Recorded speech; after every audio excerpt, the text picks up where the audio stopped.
Friends welcome to our channel Chandra's kitchen. నేను ఈరోజు మీకు చికెన్ గ్రేవీ కర్రీ అంటే చికెన్ నాటుకోడి చికెన్ పులుసు లాగా చేసి చూపిస్తానండి. బట్ ఇదైతే నాటుకోడి కాదండి, బాయిలర్ కోడే. బట్ ఆ ఫ్లేవర్ వస్తుంది. దానికి కావాల్సినవి ఏం చేస్తే అలా ఆ ఫ్లేవర్ వస్తుందో నేను మీకు ఈరోజు చూపిస్తాను. చికెన్ ఆల్రెడీ వాష్ చేసి పెట్టేసుకున్నాను కట్ చేసి. దీనికి కావాల్సిన బిగ్ సైజ్ ఒక 3 ఆనియన్స్, గ్రీన్ చిల్లీ అండి. ఇప్పుడు ప్రిపరేషన్ స్టార్ట్ చేద్దాం. చూసారా, బాండి పెట్టుకున్నానండి, ఆయిల్ వేసుకున్నాను. ఆయిల్ హీట్ ఎక్కే వరకు వెయిట్ చేద్దాం. నేనేం పోపు గింజలు వేసుకోవట్లేదు, డైరెక్ట్ ఇప్పుడు మనం కట్ చేసి పెట్టుకున్నటువంటి ఆనియన్స్, గ్రీన్ చిల్లీ వేసుకుందాం. ఆయిల్ హీట్ ఎక్కిందండి. ఆయిల్ మాత్రం గ్రౌండ్ నట్ ఆయిల్ మాత్రమే తీసుకోండి, సన్ఫ్లవర్ కానీ వేరే ఆయిల్ అంత టేస్ట్ ఉండదు. ఇప్పుడు కట్ చేసి పెట్టుకున్నటువంటి ఆనియన్స్ వేసేసుకుందాం. ఇవి మంచిగా ఫ్రై అవనివ్వాలండి, మంచి కలర్ వచ్చే వరకు ఫ్రై అవనిద్దాం.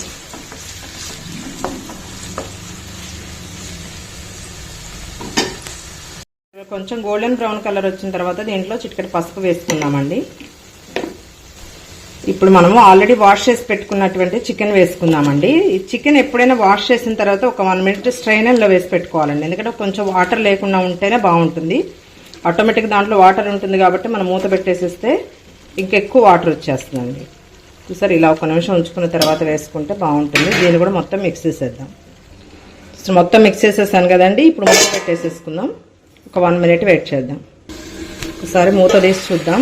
ఒకసారి ఫ్రై అవుతుంది కదా.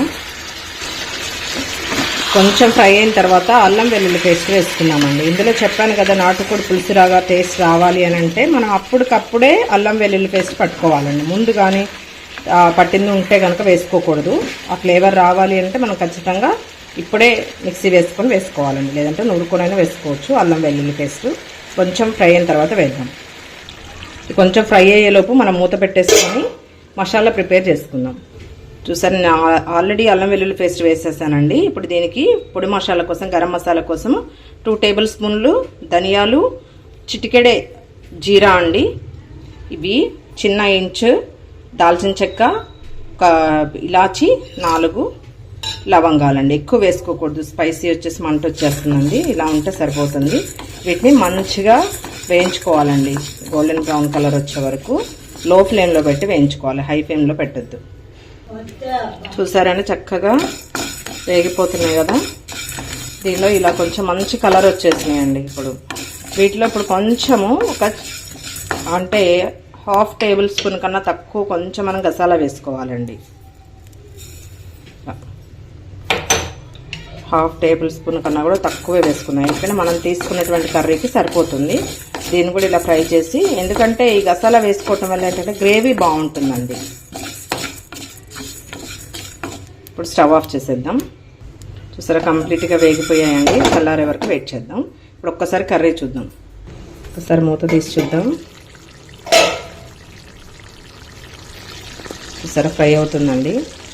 ఇప్పుడు మనము అల్లం వెల్లుల్లి పేస్ట్ వేసుకున్నామండి, ఫ్రెష్గా నూరుకుంది. చూసారా, 1 table spoon, full table spoon వేస్తున్నాను. దీన్ని కూడా మిక్స్ చేసేద్దాం. ఇది కూడా మొత్తం మిక్స్ చేసేసి కంప్లీట్గా మగ్గనివ్వాలండి. ఒక 1 మినిట్ మళ్ళీ మూత పెట్టేసుకుందాం. ఇది ఫ్రై మిక్స్ చేసేసిన తర్వాత చూద్దామండి. మంచిగా ఫ్రై అయిపోయింది కదా. ఇప్పుడు మనము టేస్ట్కి సరిపడా రెడ్ చిల్లీ పౌడర్ వేసుకున్నాం.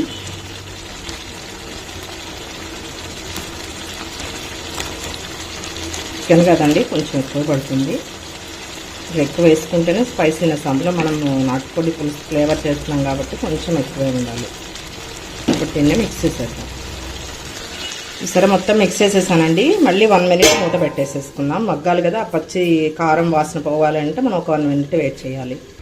ఒక మసాలా ఇది చల్లారిపోయిందండి, దీన్ని గ్రైండ్ చేసుకుందాం. ఇప్పుడు చూడండి, గ్రైండ్ చేసుకున్నాం కదండి. ఇప్పుడు 4 వెల్లుల్లి రెబ్బలు వేసుకొని మళ్ళీ ఒక్కసారి మిక్సీ వేసుకుందాం. చూసారండి, వెల్లుల్లి రెబ్బలు కూడా వేసుకొని గ్రైండ్ చేసేసి పెట్టుకున్నాము. పైన స్మెల్ పోతుంది, అందుకే వెంటనే మూత పెట్టేసుకోవాలి. ఒకసారి కర్రీ చూద్దాం. వావ్, ఫ్రై అయిపోయింది కదండి. ఒకసారి మళ్ళీ మిక్స్ చేసేసుకుందాం. చూసారా, ఆయిల్ అంతా పైకి వచ్చేసింది కండి. ఇలా ఫ్రై కంప్లీట్గా అయిన తర్వాత మాత్రమే మనం కొంచెం వాటర్ వేసుకోవాలండి, ఎందుకంటే మనం గ్రేవీ కోసం కదా. సో ఇలా వేసుకుంటే సరిపోతుంది. ఎక్కువ వాటర్ కూడా వేసుకోవద్దండి, కొంచెం వేసుకుంటే సరిపోతుంది. దీన్ని కూడా ఇప్పుడు మిక్స్ చేసేద్దాం. ఇప్పుడు మనము చూసారండి, ఇలా మరుగుతున్నప్పుడు ఇప్పుడు టేస్ట్ సరిపడా ఉప్పు వేసుకోవాలండి. ఎందుకంటే ముందే వేసేసుకుని అంతా ముక్కకు పట్టేస్తుంది. సో ఇప్పుడు వేసేసుకుందాం.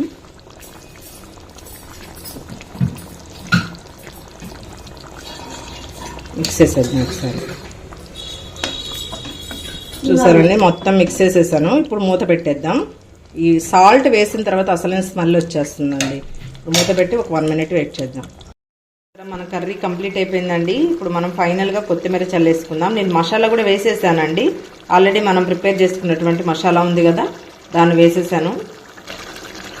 చూసారా, గ్రేవీ మాత్రం ఉండాలండి. మనం సూప్ కాబట్టి నాటుకోడి పులుసు సేమ్ ఏ మాత్రం తగ్గదండి టేస్ట్.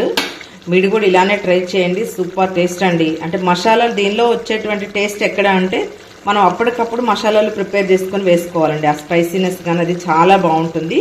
మీరు కూడా ఇలానే ట్రై చేయండి. Thank you friends, thank you for watching my channel. Please like, share, subscribe.